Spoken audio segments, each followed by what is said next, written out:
What other reality show captures the same level of thrill and excitement as Gold Rush? Very few, if you ask us. The show is all about the search for gold and the perils and struggles that come with the territory. It's not like the old days. Modern gold mining utilizes new technologies and innovations to pull gold out of the ground in ways that miners 100 years ago would never have been able to imagine. But along with the potential of big reward comes some very high stakes, setting the stage for some juicy reality show drama that has kept audiences tuning in for 11 seasons. Although the last season was seriously stifled by the COVID-19 pandemic. Over the seasons, we've become acquainted with a handful of colorful characters from the series. There's Jack and Todd Hoffman, the father-son team, Parker Schnabel, Fred Hurt, and Dave Turin, all of whom have become fan favorites over the years. Ever since the show premiered, it's gone through constant change season after season. One thing that is constant is the high-intensity plot lines that keep the series moving forward. As such, many have become suspicious the show is either partly or mostly scripted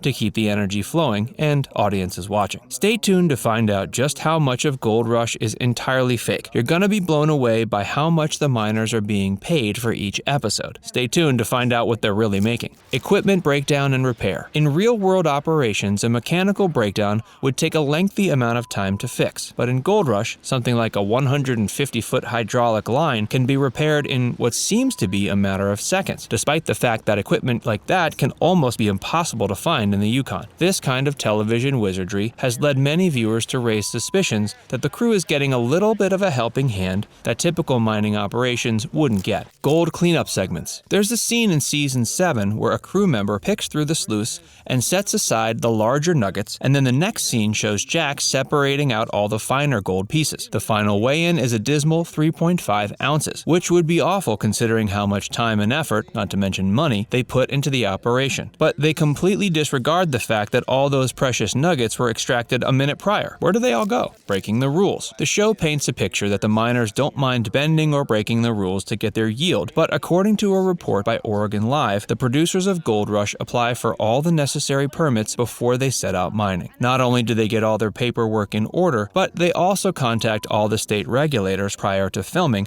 to make sure they're in compliance with the law. It was also noted oftentimes a state employee was kept on hand right outside of the camera's field of view to make sure everything remained kosher. Crossing a river isn't a big deal. If you believed everything you saw on Gold Rush, then you'd think crossing the Clahany River with Jack Hoffman's 40-ton excavator was some kind of harrowing task. But in all reality, it's a fairly common practice for vehicles and equipment to make a pass like this when their weight supersedes the recommendations of the Porcupine Bridge nearby. Alaska's Fish and Game rep, Jackie Timothy, pointed out as long as it's not a spawning bed, then it's perfectly legal to cross a river in such a way. The bear threat isn't really that bad. Gold Rush makes it seem like bears are a miner's worst enemy. Kerwin Krause, a geologist with the Department of Natural Resources, however, told Oregon Live that the threat isn't nearly as serious as the show portrays it to be. A mining camp with loud equipment and generators running would scare any bear in the area away. For the most part, they won't bother you. They tend to have plenty to eat with the abundance of fish and berries in the region anyway. Mysterious disappearances of miners. Throughout the series, we see miners come and go. It's a pretty regular occurrence. In reality, miners would never just leave midway through a season.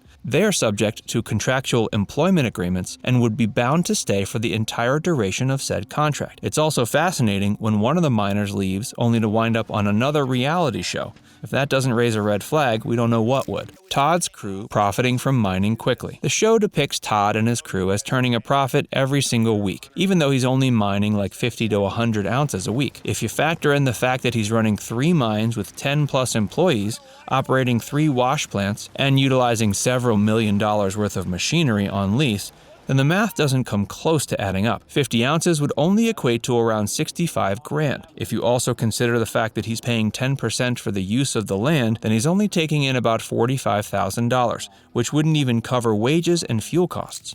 Miners not getting paid. A quick reading of the show's official website will tell you that Jack and Todd Hoffman have no finances to pay their miners. But if you dig a little deeper, you'll find that everyone who shows their face on the show is getting paid per episode. Parker Schnabel, for example, is taking in $25,000 an episode, and Monica Beets has a yearly salary of $175,000 for being on the show. That's a decent stack of cash. Wonder if James Harness received anything like that before he was fired. Actually, was he ever fired in the first place? Keep watching to find out. And if you're enjoying this video so far, do us a favor and give us a like and subscribe to our channel. If you tap on the bell icon, you'll turn on notifications so you can be informed whenever we drop a new facts-packed video. Highly experienced miners. Most of the miners you see on Gold Rush are actually highly inexperienced, but this lack of experience ends up paying out in the way of creating more on-screen drama. Real miners wouldn't make half the mistakes you see every episode. The stakes are too high and the learning curve is steep. But when the miners on Gold Rush make a gaffe, it results in another entertaining episode of TV. If they were truly messing things up as much as the show depicts,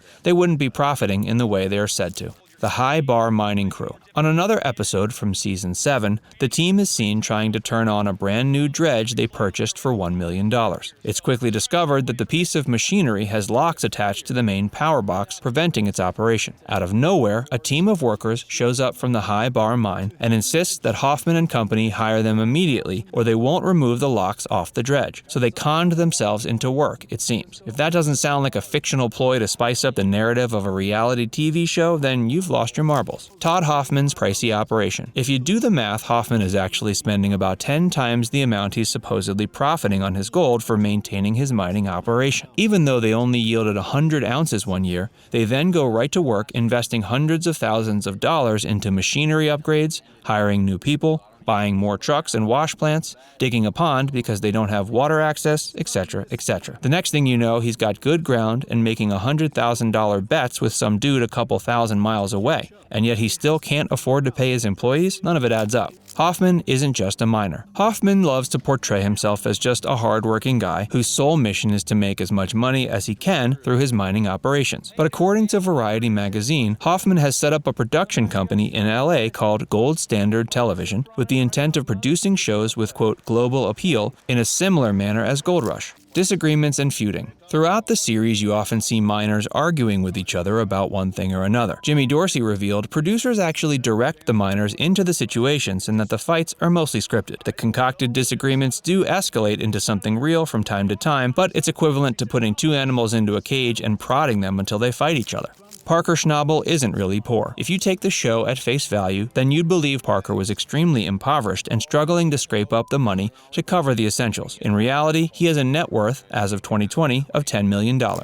Jim Dorsey's departure. It was never Jim's decision to leave the show. The whole "we gotta get gold in 72 hours" situation that played out in the show was completely scripted. He would have stuck around, but it wasn't in the cards. After his exit, he claimed he broke his rib, was never paid for his work, and claimed that the entire show was scripted. Todd Hoffman and Discovery both denied these allegations. The firing of James Harness. Harness did an interview with The Bulletin where he said that his firing was completely dramatized. Todd never fired him, even though that's how the show portrayed it. There's a scene where he says, "I guess this is where we part ways." But he's not even in the frame for the shot. The real reason was that he wasn't there. The whole narrative was concocted to rouse up more drama. But really at this point, it shouldn't come as a surprise that most reality shows are either partly scripted or, in the case of many, entirely fictitious ordeals, dialing up the drama to grab audiences' attention and scoring higher ratings. This doesn't mean they're bad shows. It just means you should take it all with a grain of salt. As far as Gold Rush, it appears many elements that make up the show are based in reality with many exaggerated plot devices, and lots of off-screen goings-on the viewer isn't privy to. We'd love to hear from you. Do you think Gold Rush is fake, or is it just wildly dramatized but still what you would consider as being real? Let us know what you think in the comments section.